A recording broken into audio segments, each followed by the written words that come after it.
지금 가장 뜨거운 이슈만을 살펴보는 이슈 따라잡기입니다. 물가가 고공행진하고 있는 가운데 원달러 환율의 상승세도 심상치 않습니다. 이런가 하면 주가는 바닥이 어딘지도 모를 정도로 빠르게 떨어지고 있는데요. 경제 상황이 심상치 않죠. 그래도 오늘 이 시간 경제 관련 핫 이슈들 체크해 보겠습니다.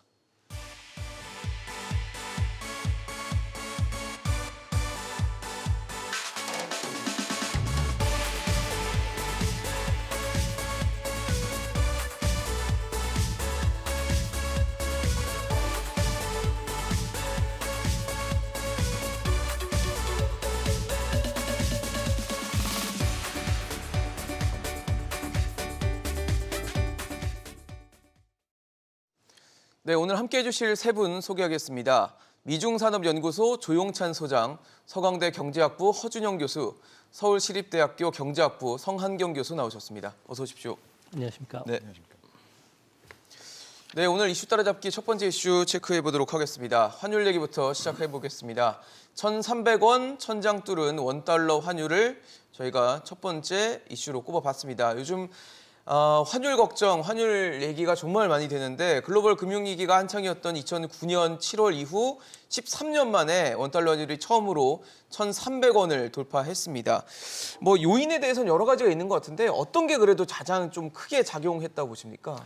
아무래도 제럴 파월 연준 의장이 22일 날이죠. 상원금융위원회에서 물가가 안정됐다는 확실한 증거가 있을 때까지 계속 금리를 인상시키겠다고 했는데요. 네. 그럼 이렇게 된다면은 9월 달까지 미국 같은 경우에는 소비자 물가 지수가 9%대까지 올라갈 가능성이 있다는 겁니다. 아무래도 임금 상승도 계속 진행이 되고 있죠. 여기에 그 보복성 소비와 같은 총수요가 워낙 강력하고요. 뭐 공급 제약 문제뿐만 아니라 유가 상승이 겹쳐서 일어나는 현상으로 보여지는데요. 네. 이렇게 된다면 시장에서는 7월 달 75bp 정도 금리 인상을 예상을 하고 있지만 1%포인트까지 인상할 가능성이 있게 되고요. 또 점도표 상에 따르면은 연말까지 1.75%포인트 정도 추가적인 금리 인상이 불가피한 것으로 보여지기 때문에 앞으로 미국의 그 금리 인상에 따른 우리나라 원화 약세 현상은 좀 더 지속되지 않을까 보여지고요.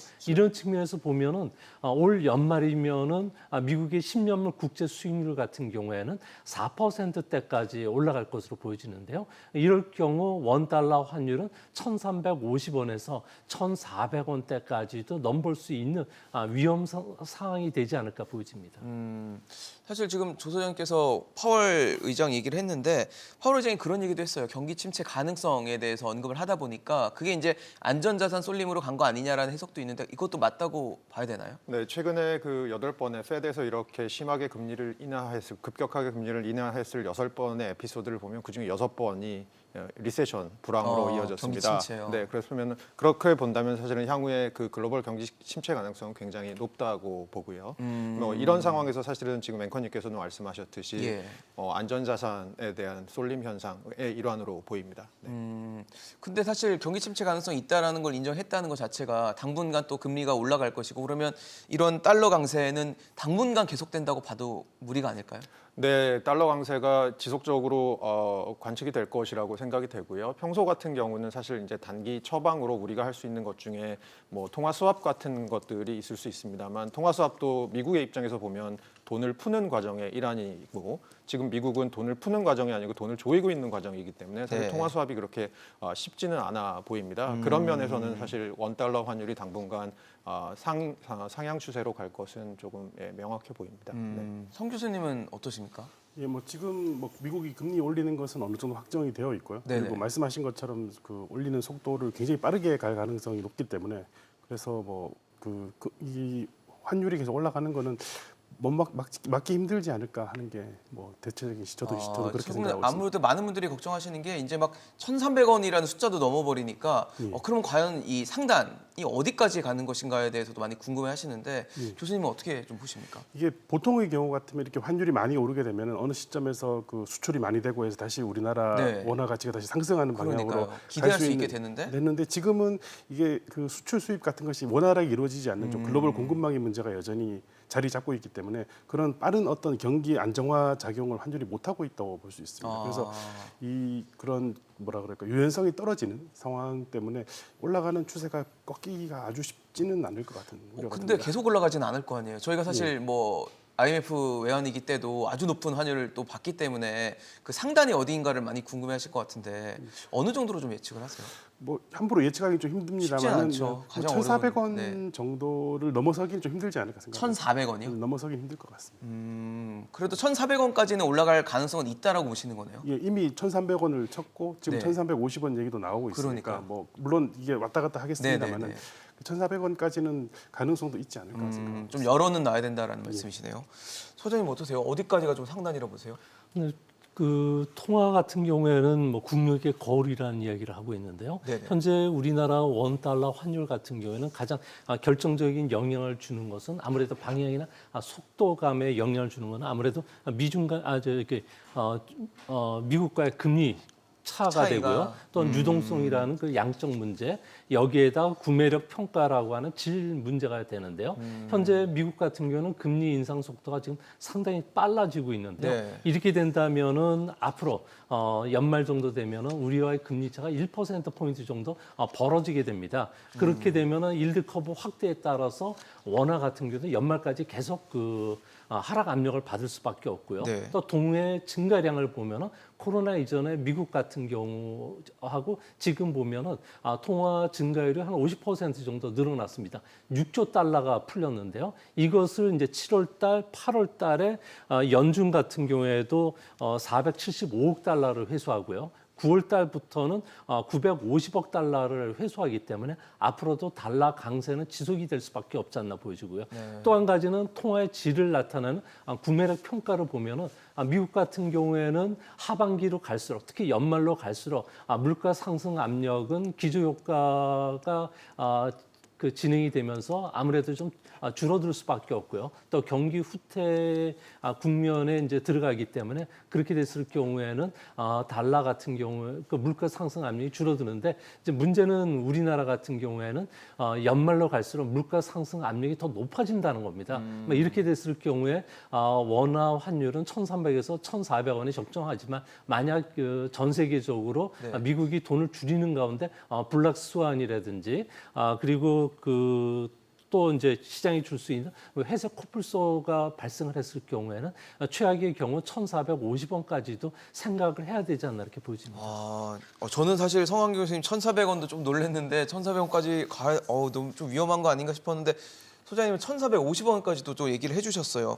허 교수님께도 좀 여쭤보고 싶은데 얼마 정도 보세요? 네, 저도 한 1,400원까지는 충분히 가능성이 있다고 생각을 하고요. 지금 이제 소장님께서 말씀하신 상황은 조금 더 특수한 상황, 네네. 안 좋은 위기가 한번 빵 하고 그쵸. 터졌을 때 그건 상황을 최악의 말씀 케이스라고 주신 볼 수도 것 있고. 같고요. 네. 그렇지 않더라고 하더라도 1,300원대 후반까지는 갈 수 있지 않을까라고 생각을 하고요. 네. 그렇게 생각을 하는 이유는 결국은 지금 국제 금융시장을 움직이고 있는 어떤 변동성의 원인 중에 가장 큰 것은 주식시장입니다. 네. 근데 이제 주식시장 같은 경우에는 두 가지 요소 때문에 굉장히 주식시장이 안 좋습니다. 첫 네. 번째로는 현재 기업들에 대한 어떤 가치, 밸류에이션 부분이 이제 금리가 올라가면서 안 좋아지는 부분이 있고요. 두 번째는 이제 향후 경기 둔화 때문에 이제 기업들의 업황이 안 좋아지는 부분에 대한 가치 변화가 들어가 있는 것 같습니다. 그래서 그런 면에서 사실 평소 같으면 중앙은행들이 좀 개입을 해서 예. 금리를 낮춰서 주식시장을 약간 떠받쳐주고 하는 그런 상황들이 벌어지곤 했었는데요. 네네. 지금은 사실은 인플레이션으로 인해서 그런 쪽의 통화 정책의 어떤 룸들이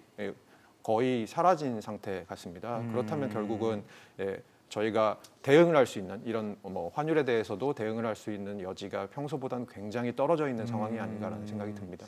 어떻게 보면 우리로서는 좀 지켜봐야 되는 상황밖에 안 되겠다는 생각도 좀 드네요. 아무래도 글로벌 팩터가 지금 제일 크게 돌아가고 있는 것이니까요. 그러니까요. 네, 그렇습니다.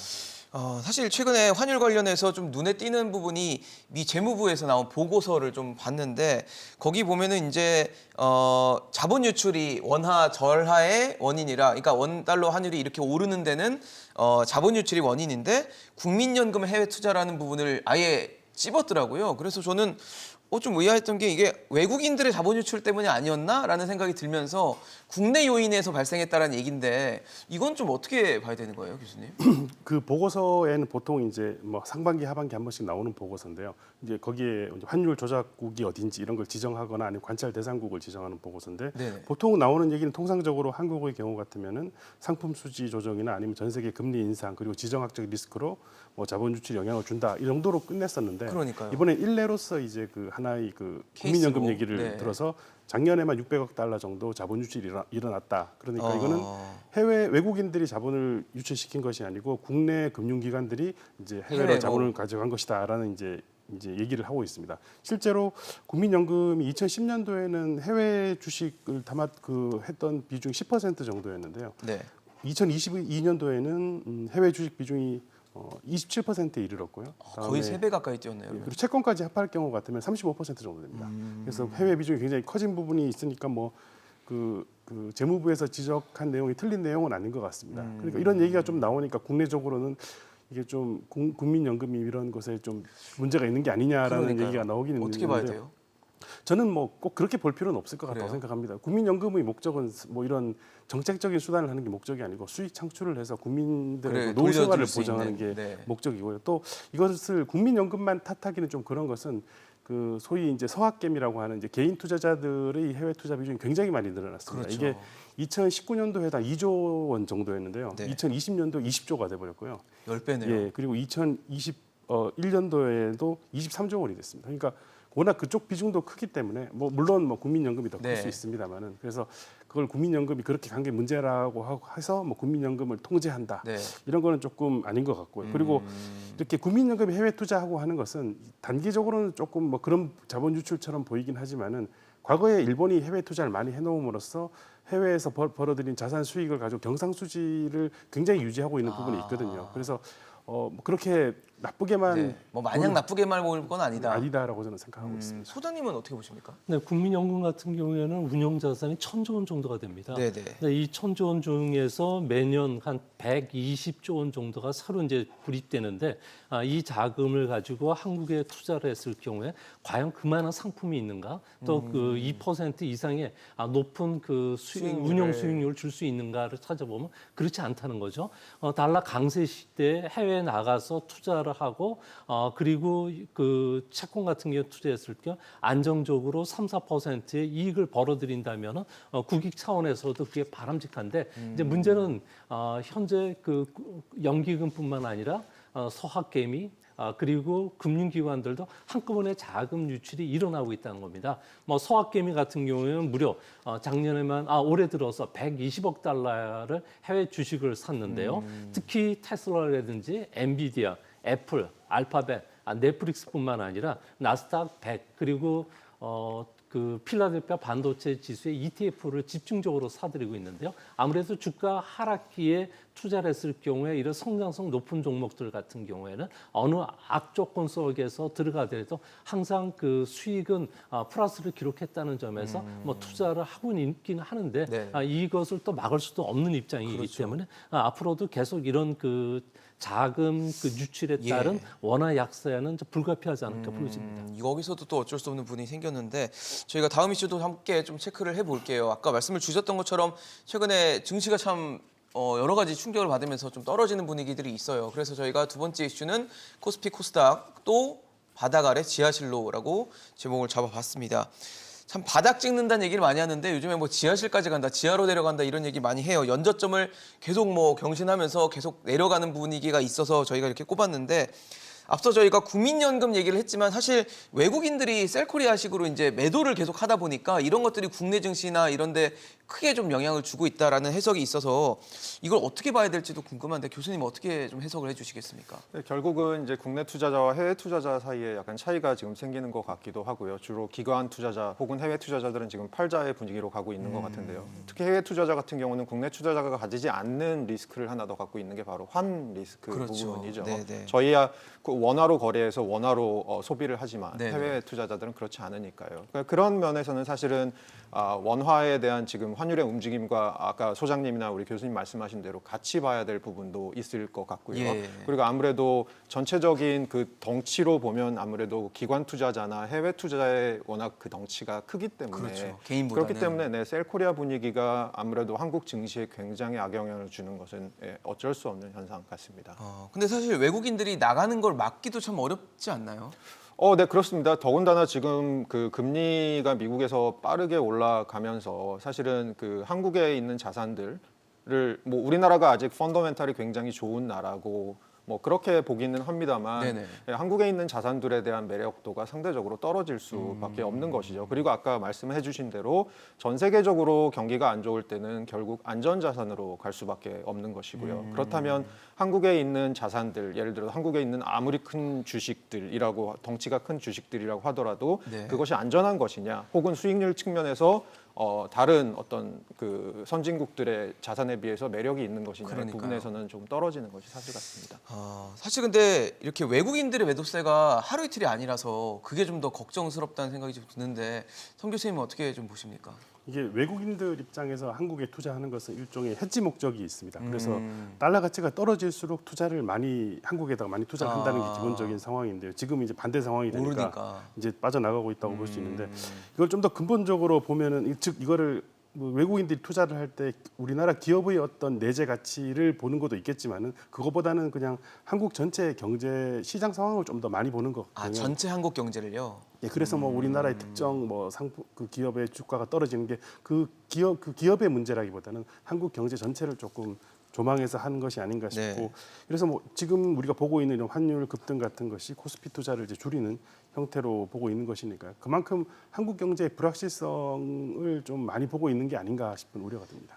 그 얘기는 결국 한국 경제가 뭔가 좀 긍정적인 신호를 준다든지 아니면 성장세로 뭔가 보여준다든지 해야지 외국인들이 돌아올 수 있다라는 얘기인가요? 예, 그렇죠. 그런 어떤 경제 성장률이 좀 좋아지거나 네네. 아니면은 경상수지가 흑자로 완전히 돌아서거나 이런 한국 경제 상황이 완연하게 다른 나라들에 비해서 괜찮다는 생각이 들면은 들어오지 뭐 이렇게 구두 개입을 한다든지 네네. 뭐 이런 문제를 해결될 수 있는 상황은 아마 아닌 것으로 보입니다. 근데 사실 최근에 국내 뭐 경제 지표들이 별로 좋지가 않잖아요. 뭐 글로벌도 그렇지만 우리도 마찬가지로 예. 물가는 굉장히 높고 성장세는 둔화되고 있고 이런 분위기여서 그럼 당분간은 외국인들이 돌아오긴 좀 힘들다 이렇게 봐야 될까요? 아무래도 그렇고요. 또 말씀하신 것처럼 안전자산 선호 심리도 있고 그러니까 아마 달러를- 당분간 빠르게 돌아오긴 쉽지 않을 것 같은 생각이 듭니다. 소장님은 어떠십니까? 외국인들하고 좀 이야기를 해본 적이 있는데요. 예. 최근 그 과거 사례를 보면은 우리나라 증시의 주가 수익비율 PER이 1배 그리고 PBR 주가 순자산 비율이 1배 이하일 경우에는 바닥권이라고 봤는데 현재는 둘 다 그 0.9 그다음에 9배 정도로 상당히 저평가되어 있는 수준입니다. 그런데도 불구하고 왜 들어오지 않느냐고 물어봤더니 현재 뭐 밸류에이션 조정 기간이라는 이야기를 하면서 추가적인 하락이 염두가 된다는 이야기를 하지만 실질적으로 큰 틀에서 보는 스트레티스트 이야기로는 좀 다르더라고요. 그래요? 어떤 이야기인 거니? 예. 외국인들 같은 경우에는 러시아, 우크라이나 전쟁을 계기로 해서 아무래도 세계 질서의 패러다임이 바뀌는 것 같다는 이야기를 하고 있는데요. 아무래도 세계 질서는 80년 단위로 움직여 왔는데 과거 1780년대에는 프랑스 대혁명도 있었고요. 그다음 미국의 독립전쟁이 있었고 그리고 1860년도에는 독일의 통일이라든지 남북전쟁, 이탈리아 통일이 있었습니다. 그리고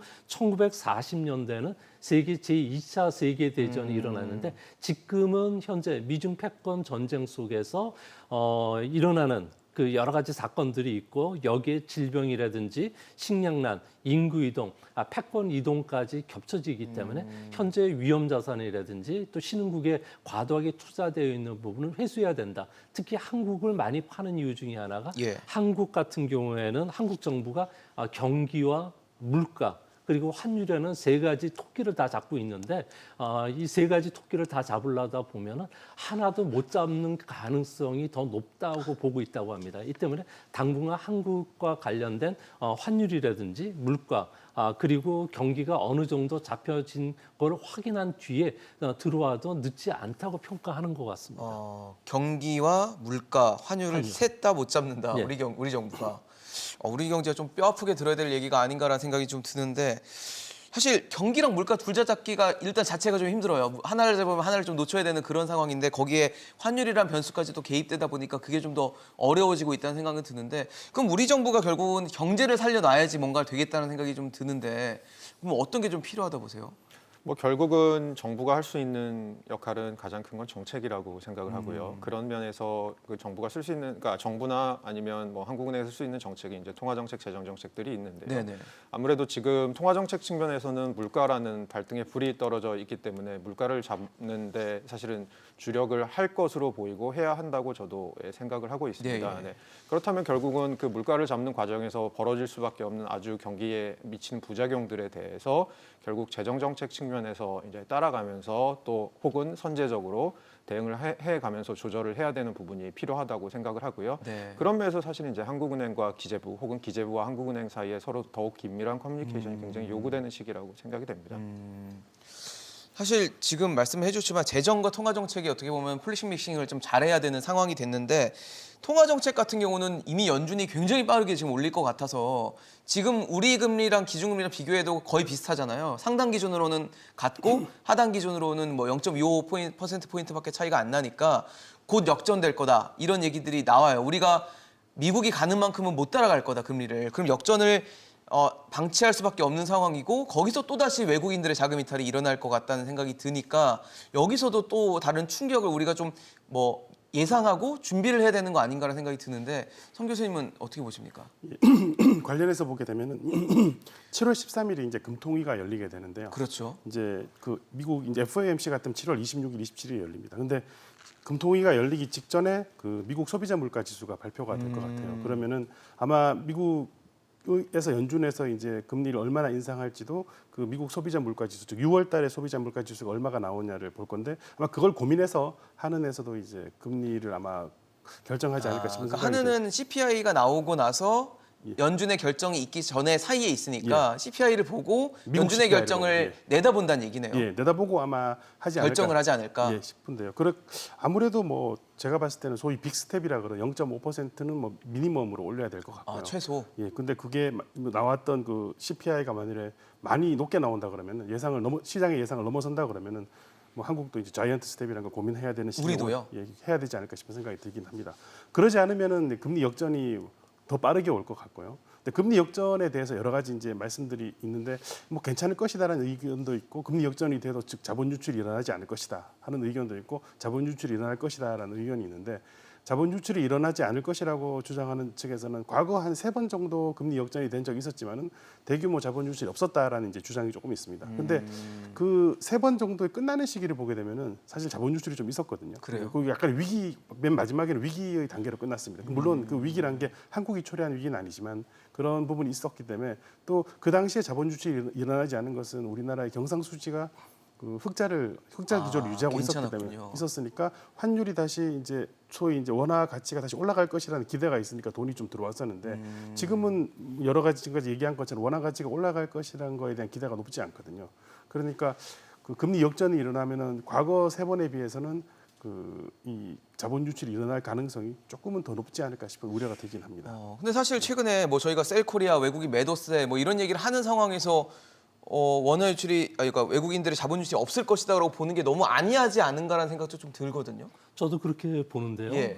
지난 그 3번의 금리 역전 현상하고 지금하고 비교하면 조금 다릅니다. 이전에는 아무래도 우리나라 같은 경우는 조금 전에도 말씀하셨듯이 무역 수지가 흑자였는데 지금은 그 원자재 가격의 상승에 따라서 무역 수지가 큰 폭으로 좀 줄어들고 있고요. 여기에 한 가지 더 세계 경기가 후퇴 국면 속에서 엔저까지 진행이 되고 있다는 겁니다.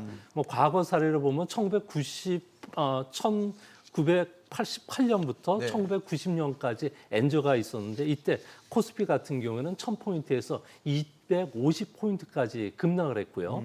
70% 넘게 하락을 했죠. 또 한 번은 2012년부터 15년까지 코스피 같은 경우에는 2231포인트에서 1640포인트까지 30% 넘게 급락한 적이 있었는데요. 이런 상황을 외국인들이 충분히 알고 있고 한국의 호재가 될 수 있는 거는 아무리 봐도 8월 3월달 연준이 전 세계 경제학자뿐만 아니라 중앙은행 총재를 초대해서 회의하는 그 잭슨홀 미팅 네. 때 연준 의장이 금리 인상폭을 조금 좀 둔화시키는 거 아니면 금리 인상과 관련해서 종착점이 보인다는 그런 뉘앙스가 나와야지만 아무래도 우리나라 쪽으로 자금 유입이 되든지 그리고 원화 환율이 안정이 될 수가 있지 그렇지 않을 경우에는 앞으로도 상당 기간 그 주가 하락이라든지 외국인의 매도 압력은 지속될 가능성이 현재로서는 더 높지 않나 이렇게 보여집니다.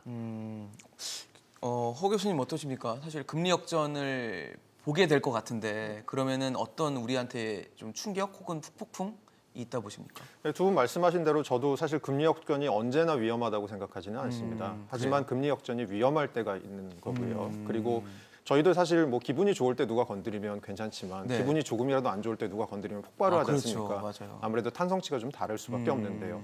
그런 의미에서 지금은 사실 전 세계적으로 굉장히 불황의 그림자가 짙고 네. 불확실성이 높은 상태의 인플레이션과 국지적인 어떤 전쟁, 공급망의 교란, 네. 여러 가지 악재들 때문에 굉장히 탄성치가 굉장히 높아진 상황이라고 저는 생각을 합니다. 이럴 때 아주 조그만 사건이라도 있으면 그것이 다른 사건을 추동할 수 있는 아주 강한 방아쇠가 될 거라고 생각을 하고요.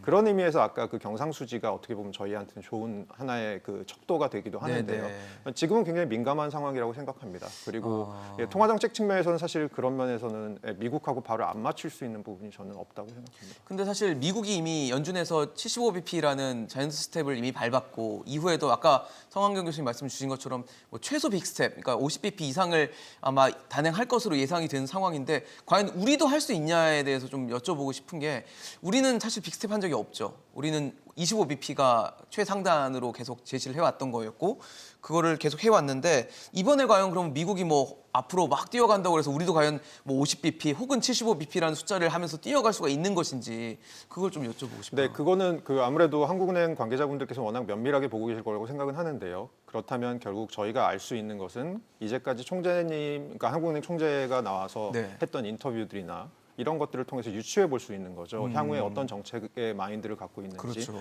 제가 이해하는 바로는 현재까지는 빅스텝이나 자이언트 스텝에 대해서 강한 뉘앙스를 풍기지는 않았던 것으로 생각을 합니다. 그리고 그렇다면 결국은 이제 저희가 좌측 깜빡이를 켜고 우측으로 핸들을 꺾으면 사실은 그것이 줄 시장의 교란은 그렇죠. 더 클 것이고요. 맞아요. 그런 의미에서 지금 한국은행의 기조를 생각해 보면 뭐 자이언트 스텝이나 빅스텝을 해야 될 필요가 있음에도 불구하고 그것들을 조금 스무딩하는 방법으로 할 것이다라고 저는 생각을 하고 있습니다. 그래서 급격하게 핸들을 꺾지는 않을 것이라고 저는 생각을 합니다. 네. 아무래도 급격하지 하게 하기 힘들다는 이유 중에 하나는 가계부채가 항상 꼽히거든요. 성 교수님은 어떠세요? 어떻게 보세요? 그러니까 급격하게 하기 힘든 점에는 굉장히 저도 공감을 하고 어떻게 될지는 좀 사실 봐야 되는데 봐야 되죠. 이제 물론 그 총재님이 전에 한번 말씀하시다가 그 이제 50bp를 올리는 얘기를 비슷한 뉘앙스를 얘기하셨다가 맞아요. 이제 굉장히 역풍을 맞으시고 언론에서 막 기사화가 되니까 네, 나중에 조금- 또 수습을 하긴 했어요. 예, 수습하시고 그런 부분이 있는데 그 부분은 정말 저는 그 한번 7월 12일 정도에 나오는 미국 물가를 한번 봐야 되지 않을까 싶은 생각이 들고 거기서 정말 예상치를 넘어서면은 좀 우리도 해야 되는 각오를 하시지 않을까 싶은 생각을 좀 가지고 있습니다. 소장님 어떠세요? 제가 드린 게 좀 너무 과도한 얘기인가요? 50bp 아닙니다. 이런 근데 것들이? 이게 바로 금융시장에서 나타나는 현상 중에 하나가 CDS 프리미엄 같은 경우는 현재 우리가 52bp까지 올라왔거든요. 그러니까 3월 달에 27bp여서 지금까지 상당폭 올라왔고 일본은 20bp 정도가 됩니다. 네네. 그러니까 상당히 높다는 거는 그만큼 우리 그 통화 운영에 금리를 올려가지고 물가를 잡느냐 아니면은 금리를 그 베이비 스텝으로 가면서 경기를 계속 살리느냐가 문제인데 네. 이제 베이비 스텝으로 가면은 가장 큰 단점 중에 하나가 물가를 못 잡는다는 거고요. 그리고 이제 50bp씩 올리면 확실히 물가는 잡지만 경기 후퇴라든지 금융 정책에 더 어려움이 더 가중이 되기 때문에 한국은행 같은 경우에는 좀 양날의 칼이 될 수가 있기 때문에 뭐 증시에서는 이런 것들을 우려해서 현재 주식시장과 관련해서는 외국인뿐만 아니라 개인들까지 팔고 그 다음에 공매도 비율이 계속 높아지는 이유도 이 때문인 것으로 보여집니다. 소장님 그러면은 사실 많은 분들이 또 궁금해하시는 게 코스피 하단 궁금해하세요. 지금 뭐 사실 연초에 증권사들 뭐 2,500, 2,400 얘기했다가 지금 사실 굉장히 체면이 상했는데 2,000선까지도 얘기 나오더라고요. 어떻게 보세요? 2,000선까지 간다는 거는 우리나라가 그 원달러 환율이 1,400원대를 넘어간다는 이야기고요. 이것뿐만 아니라 미국의 그 국제 수익률이 4%까지 올라가면서 우리나라도 현재 금리를 상당히 큰 폭으로 올리면서 경기 경착륙 가능성이 있어야지 가능한 건데요. 이렇게 된다는 거는 뭐 블랙스완이 이제 사실상 발생을 해야지 되는 상황인데 그런 상황까지는 가지는 않을 것으로 보여진다는 점에서 이제 앞으로 하반기로 갈수록 미국의 물가 상승 압력이 둔화되는 건 사실이거든요. 네네. 근데 이렇게 된다면은 1,300원대를 전후한 1,300포인트를 전후한 수준이 우리 그 코스피의 바닥이 될 가능성이 현재로서는 더 높지 않나. 2,300포인트가? 2,300. 예.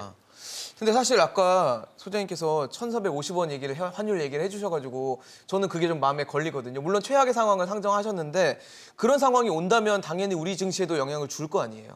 그때는 뭐 전 세계적으로 같이 공동 투매 현상이 벌어지는데 그때는 오히려 주가가 빨리 V자형 반등을 할 수가 있는 상황입니다. 연준뿐만 아니라 우리나라 중앙은행, 정부도 적극적으로 증시 개입뿐만 아니라 금융시장과 관련된 여러 가지 부양책을 발표할 거고요. 또 중국 같은 경우에도 현재 계속적으로 재정 정책뿐만 아니라 금융 완화 정책을 계속 발표하면서 전 세계가 디커플링된 상태에서 주가가 지금 상승하는 흐름을 보여주고 있는데 이런 형태를 밟을 가능성이 현재로서는 더 높지 않나 보여집니다. 알겠습니다. 저희 다음 이슈로 좀 넘어가 보도록 할게요. 역시 주식 얘기인데요. 불개미 비까지 내서 삼성전자의 올인으로 꼽아봤습니다. 그러니까 개인 투자자들 얘기입니다. 개인 투자자들이 6월 한 달 동안 삼성전자 주식을 3조 원 정도, 3조 원 넘게 사들였는데 외국인들은 또 매도 1순위가 삼성전자예요. 그러니까 외국인과 개인 투자자가 완전히 반대로 가는 흐름이라고 봐야 되는데 이건 어떻게 해석을 해야 될까요, 교수님? 아무래도 삼성전자의 주식이라는 것을 바라보는 국내 투자자와 그러니까 개인 투자자와 해외 투자자들의 그 관점이 좀 시선이 다른 것 다르군요. 같고요. 아까 제가 말씀드린 대로 해외 투자자들은 추가적인 리스크인 환 리스크가 있다라는 점도 차이가 있고요. 네네. 그리고 지금 반도체 사이클, 사실 삼성전자를 이제 떠받치고 있는 게 네. 반도체인데요. 그 반도체 사이클이 그 저희가 코로나로 인해서 비대면 등등이 활성화되면서 이제 소프트웨어에 들어가는 반도체들이나 IT 장비에 들어가는 반도체들이 굉장히 사이클이 빨리 이제 또 떴었는데요. 지금 생각보다 그것이 오래 갈 거라고 생각을 했는데 지금 경기가 사실 약간 사그라들고 있는 상황 네네. 같습니다. 그게 뭐 물가가 상승하면서 반도체 기업들에 대한 채산성, IT 기업들에 대한 채산성이 안 좋아지고 투자가 연기되고 이런 것들이 이제 있는 것 같습니다. 그래서 뭐 그런 것들을 이제 해외 투자자들은 조금 보는 것 같고요. 네. 그리고 저희 이 개인 투자자들 입장에서는 사실은 평소에 가지고 싶었던 주식이기도 하고, 삼성전자가. 그리고 좀 싸질 때까지 기다렸던 주식이기도 하고, 네. 그리고 사실은 훨씬 해외 투자자에 비해서 제한된 포트폴리오를 가지고 있는 상황이고. 지금 상대적으로 코인 같은 것들도 굉장히 막혀 있는 맞아요. 많이 상황이고, 그래서 떨어졌으니까. 사실은 이제 투자를 할 것을 찾다가 보면 사실 그나마 제일 저희가 뭐 가지고 싶은 혹은 가질 수 있는 것이 삼성전자 주식이기 때문에 이게 반대되는 흐름들은 또 일정 부분 거기서 오는 것이 아닌가라고 생각하고 있습니다. 근데 사실 한때 뭐 9만전자까지 갔던 게 지금 5만 원대까지 떨어졌어요. 네네네. 그러다 보니까 많은 분들이 이걸 사는 게 맞나에 대해서 네네. 혹은 뭐 너무 오래 갖고 계셔서 지치셨거나 네네. 아니면 지금 이 가격이 과연 들어가도 괜찮은 가격인지에 대해서는 여전히 좀 의문이 있는 것 같긴 하거든요. 네네네. 어떻게 보세요? 네, 그것은 결국은 이제 아무래도 밸류에이션 측면에서 보면은 삼성전자 주식이 지금 뭐 저평가된 것 부분도 있다라는 얘기들이 많이 있으신데요. 결국은 이제 관건 중에 하나는 아까 우리 소장님이 말씀하셨듯이 뭔가 큰 게 비권이 하나 오느냐 안 오느냐도 굉장히 중요할 것 같고요. 사실 그때 되면 주식시장이 삼성전자뿐만이 아니고 모든 게 썰물처럼 빠지게 될 가능성이 네네. 한번 있으니까 조정이 있을 가능성이 있으니까요. 뭐 그런 가능성들을 염두에 두고 삼성전자를 조금 뭐 구매하셔야 되지 않을까라고 생각하고 있습니다. 성 교수님은 어떠십니까? 이게 말씀하신 거에 더해서 이 삼성전자라는 것은 사실은 어떻게 보면 우리나라를 대표하는 주식이 그럼요. 국민의 한 10% 정도 가지고 있는 네, 주식이라고 국민주죠, 하는데, 국민주. 국민주죠. 근데 좀 크게 보면은 이제 우리나라의 경제 성장률이 작년에 간신히 4%를 유지했습니다. 근데 미국이나 유럽은 뭐 역사상 뭐 최고, 뭐 미국은 5.7%, 유럽 같은 거 5.2% 정도 경제 성장을 했으니까 네. 외국인 입장에서는 한국보다 외국으로의 더 좋은 투자처가 있다는 생각을 아마 하게 되는 게 그냥 자연스러운 현상이라고 봅니다. 뭐 종목 개별적인 특성도 있을 것 같고, 말씀하신 네네. 특성도 있을 것 같고요. 그리고 그런 영향도 근저에 있지 않을까 싶은 생각이 들고, 한국인들 입장에서는 이게 위기가 오고 그러니까 오히려 이 안전자산, 삼성전자에 과거에 투자했던 분들은 시간이 지나면 오르더라라는 어떤 그런 삼성전자를 주식을 안전자산으로 여기는 거예요? 일종의 상대적으로 그렇게 좀 안전해 보인다. 예, 삼성전자가 망할 거라고 생각하지는 않거든요. 않죠. 그러니까 네. 뭐 지금 주가가 떨어지더라도 언젠간 올라가겠지라는 그런 심리가 좀 많이 장기 있지 투자를 염두한. 예. 그런 부분도 있지 않을까 싶습니다. 손님 어떠십니까? 이렇게 네, 삼성전자를 지금까지 쭉 관찰해 보면은 항상 개인 투자가들 같은 경우에는 주가가 하락해서 한 25% 정도 하락한 즈음, 그리고 주가 하락 기간이 한 6개월 정도 되면 거의 공포 심리에 들어갑니다. 조금 전에 그 교수님이 이야기했듯이 워낙 약세장 흐름 속에서 탄성치가 워낙 강하다 보니까 예. 조그마한 악재가 나와도 민감하게 반응하는데요. 지금 같은 경우는 외국인하고 기관들이 삼성전자 비중을 좀 줄이는 와중에 기울어진 운동량이 되는 거죠. 그 가운데 개인 투기꾼들이 여기에 공매도를 가지고 놀이터처럼 사용하니까 수급상으로 더 악화된다는 겁니다. 하지만 삼성전자 같은 경우는 올해 매출 같은 경우에도 무려 325조 원에서 16% 증가하게 되고요. 또 영업이익도 62조 원으로서 21% 증가할 것으로 예상이 되고 네. 또 다음 주부터는 3나노미터의 반도체를 양산하기 때문에 그런 측면에서 초기술 격차를 계속 유지시킨다는 점에서 장기적으로 보면 지금이 오히려 매수할 때가 아닌가 이렇게 생각이 듭니다. 근데 사실 뭐 삼성이 초격차를 워낙 강조하는 회사여서 초격차들에 대해서 강조를 많이 해왔고 그다음에 분기 실적, 연간 실적 매년 뭐 어닝 서프라이즈식의 아주 좋은 실적들이 나왔음에도 주가가 계속 떨어지니까 많은 분들이 그거에 대해서 좀 의아해하시거든요. 좀 해석 좀 해주세요. 네, 아무래도 삼성전자 같은 경우에는 현재 가장 민감한 게 디램 반도체 가격인데 뭐 대만 조사 기관이 트랜스포스가 이야기했듯이 네. 3분기에는 디램 가격이 2분기보다 3에서 한 8% 떨어진다고 하고 있고요. 또 랜드 프레시 가격도 최대 5%까지 줄 수가 있기 때문에 뭐 이런 측면에서 그 외국인들 같은 경우에는 10에서 15% 정도 더 추가적인 하락이 있을 거라는 부정적인 보고서가 있긴 합니다. 예. 근데 여기에 좀 너무 민감해서 반응을 하는데 이건 최악의 국면을 상정한 거고요.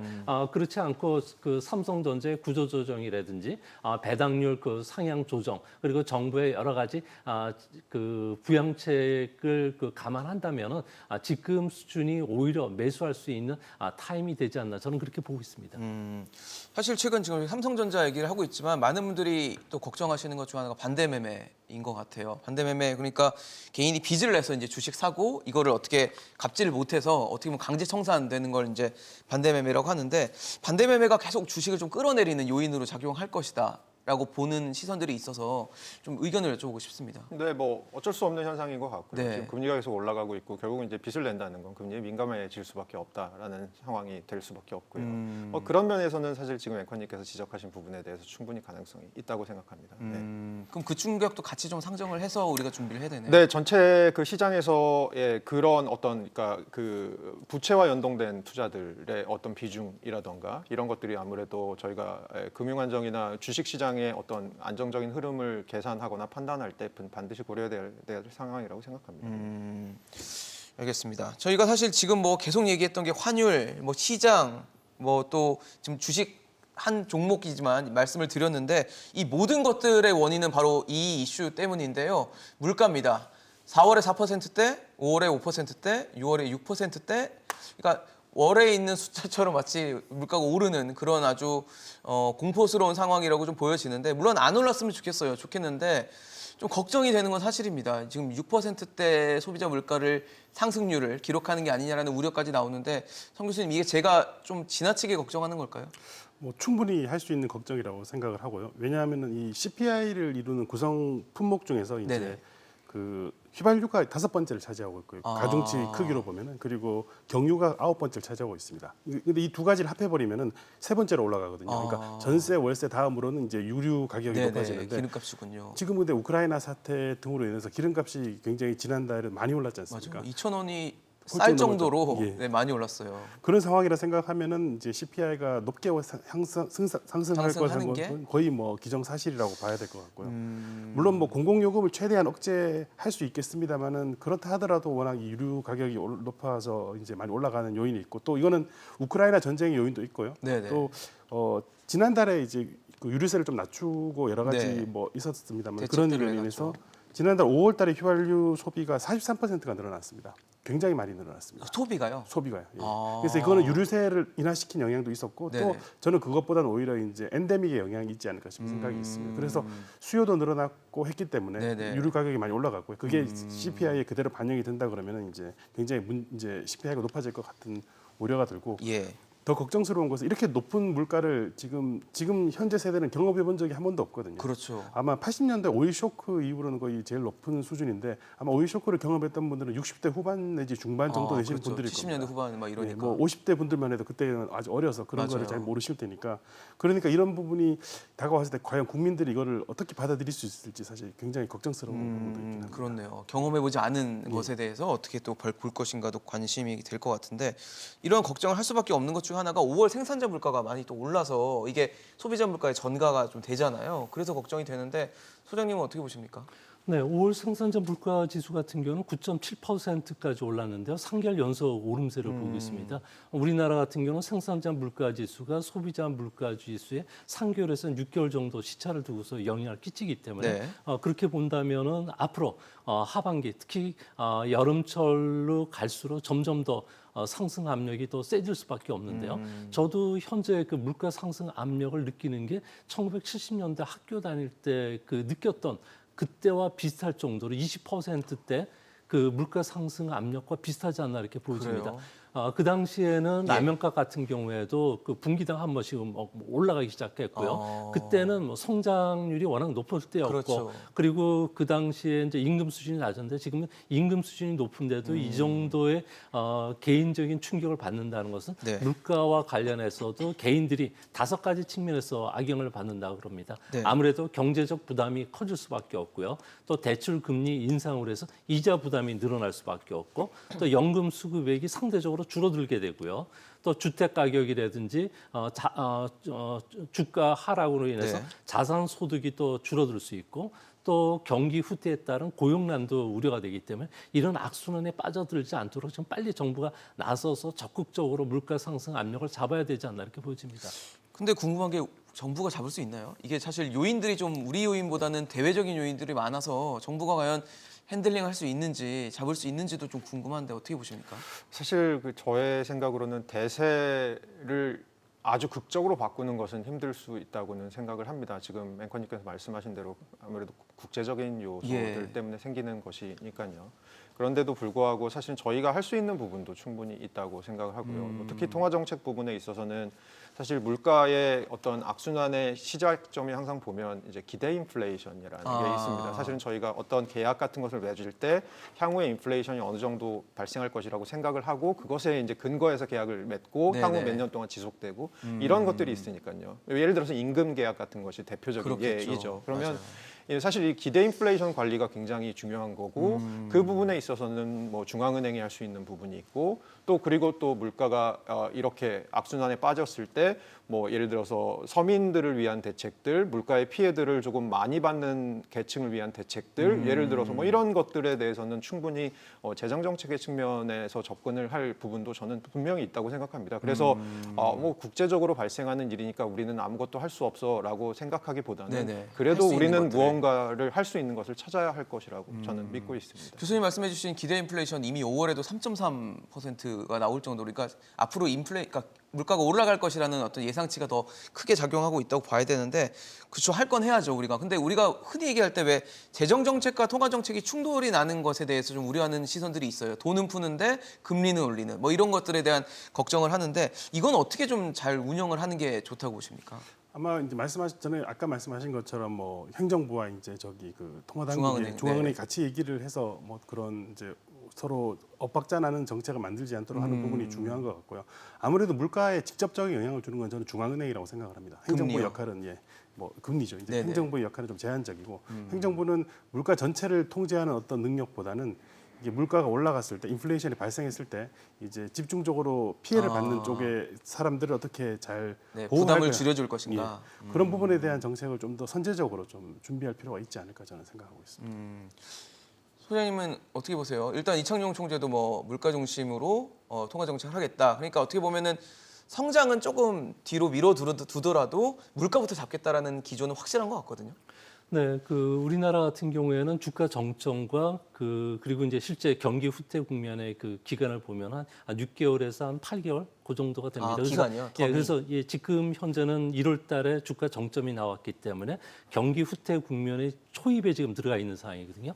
근데 경기 후퇴 국면에 들어갔다고 해서 주가가 빠지거나 금융시장이 혼란하는 게 아니라 그 시점을 해서 물가만 잡아진다면 정부가 적극적으로 재정 정책도 쓸 수 있고 금리 인상을 하면서 경기 부양을 시킬 수가 있습니다. 그래서 가장 중요한 게 먼저 물가를 잡는 게 중요하고 물가를 잡음으로 인해서 앞으로 여러 가지 시장에 긍정적인 신호음들을 낼 수가 있다는 거죠. 불확실성도 해소가 될 수가 있기 때문에 현재 이런 그 한국은행의 스탠스는 상당히 적당하다고 보여지고요. 네네. 이제 앞으로 빨리 물가만 좀 잡는 기대 인플레이션을 꺾는 이런 작업만 좀 더 해줬으면 더 좋지 않을까 보여집니다. 그러면 다시 당분간 물가 중심으로 뭔가 통화 정책이 운용된다라고 가정을 한다면 성장세 둔화는 좀 어떻게 보면 손을 좀 놓더라도 그냥 지켜볼 수밖에 없다라고 봐야 될까요? 이게 그러니까 기간을 좀 봐야 되는 것 같습니다. 네네. 예를 들어서 저희가 어떤 병을 앓고 있을 때 네. 물론 그런 일이 없어야 되겠지만요. 예, 예. 병을 앓고 있을 때 센 약을 써서 빨리 낫게 할 것이냐. 아. 하지만 그 센 약을 쓰면 부작용이 굉장히 그렇겠죠. 심하겠죠. 맞아요. 아니면 조금 약한 약을 쓰더라도 오래 길게. 길게 갈 것이냐. 그런데 인플레이션 같은 경우는 전형적으로 전자의 처방, 특히 지금과 같은 급격한 인플레이션은 전형적으로 전자의 처방이 요구되는. 그래요? 저는 강한 처방이 더 필요한 강한 거예요? 처방으로 단기간에 어떻게든 잡고 그 이후에 아까 소장님 말씀하신 대로 저희가 따라가면서 후폭풍 같은 것들을 이제 억제하는 방향으로 가는 것이 저도 옳다고 생각합니다. 근데 그러면은 금리를 높게 가야 된다는 말씀이시겠네요. 결국. 네. 그러니까 한 번에 뭐 25bp를 넘는 그런 금리가 필요하다는 예를 얘기예요. 들어서 그럴 수밖에 없는 통화 정책의 환경이 조성이 된다면 뭐 그런 정책을 할 수밖에 없는 것이라고 저는 생각을 하고요. 저희가 지금 사실 저희가 이제 소규모 개방 경제라고 얘기를 하지 않습니까? 저희가 수입하는 게 뭐 메이드 인 차이나일 거라고 생각하는데 저는 사실 통화 정책도 수입을 하는 입장이라고 생각을 합니다. 어느 정도로는요. 좀 해석을 좀 해주시면 그게 좋을 것 뭐냐면 같아요. 사실 저희가 독자적으로 할 수 있는 통화 정책의 부분이 있고 저희가 대외적인 부분을 생각하고 할 수밖에 없는 통화 정책 부분이 있다라는 그렇죠. 측면에서 그렇게 말씀을 저희가 뭐 미국의 속국이라는 말씀은 전혀 네네네네. 아니고요. 그건 아니고요. 어쨌든 감안을 할 수밖에 없다는 감안을 할 거죠. 수밖에 없는 부분이 예. 있는 거라고 생각을 하기 때문에 그런 환경이 조성되면 당연히 그렇게 해야죠. 그렇게 하는 것이 맞다고 생각하고요. 그래야지 아까 말씀하신 블랙스완 같은 것도 네. 막을 수 있는 부분이 있다고 생각을 저는 하고 있고요. 다만 이제 아까 계속 나왔던 얘기지만 그 와중에서 발생할 수 있는 여러 가지 부작용들 당장 경기를 시킬 수 없고 하지만 그 경기 침체 때문에 발생할 수 있는 여러 가지 부작용들에 대해서는 저희가 충분히 마이크로한 매니지먼트들을 해야 된다고 정책적으로 생각을 하죠. 네. 성 교수님도 같은 의견이세요? 예, 뭐 말씀하신 것처럼 마이크로 매니지먼트 부분을 정부가 정말 신경을 써야 되는 부분이고 뭐 그 통화 정책 자체에 대해서 그리고 정부가 좀 더 신경 써야 되는 건 재정 정책을 너무 확장 기조로 가는 부분을 좀 앞으로는 자제해야 되지 않을까. 그렇네요. 예. 그동안 너무 확장 정책 기조였기 때문에 예, 뭐 얼마 전에 그 이제 대규모 추경을 하고 네, 그래서 네. 이제 그 정도의 추경은 이제는 해서는 안 되지 않을까 싶은 생각이 알겠습니다. 들고 있습니다. 네, 오늘 이슈 따라잡기 여러 가지 이슈들을 체크해봤습니다. 오늘 조용찬 소장, 허준영 교수, 성한경 교수와 함께했습니다. 이슈 따라잡기 오늘 준비한 소식 여기까지입니다. 지금까지 함께해 주신 여러분 고맙습니다.